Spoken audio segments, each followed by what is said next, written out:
1999 में गए और उन्होंने वहां पर जाके पाकिस्तान के कॉन्फ्रेंस में वो बैठे थे और वहां पे जब एक महिला पत्रकार ने अटल बिहारी वाजपेयी जी से कहा कि अटल बिहारी वाजपेयी जी, मैं आपसे विवाह करने के लिए तैयार हूं, क्या आप मुझे मुंह दिखाई में कश्मीर देंगे?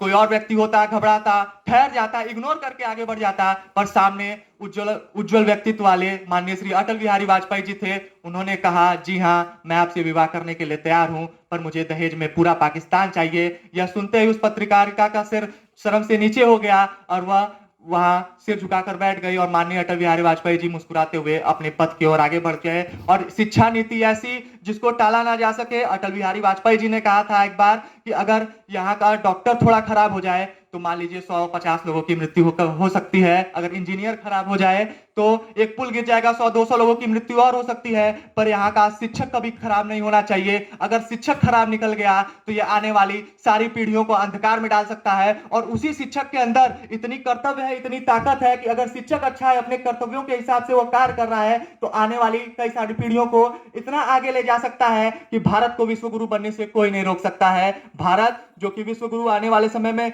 बनेगा, क्योंकि हिंदू राष्ट्र की परिकल्पना, एक अखंड भारत की परिकल्पना अटल जी की देन थी। जैसे कि आप सब समझ सकते हैं, जैसे संविधान में संशोधन हो सकता है पर उसके मूल तत्व में संशोधन नहीं हो सकता। और वही अटल जी की भी व्यक्तित्व थी, उनकी भी विचारधारा थी, वह वही मूल तत्व है जिसमें संशोधन नहीं किया जा सकता।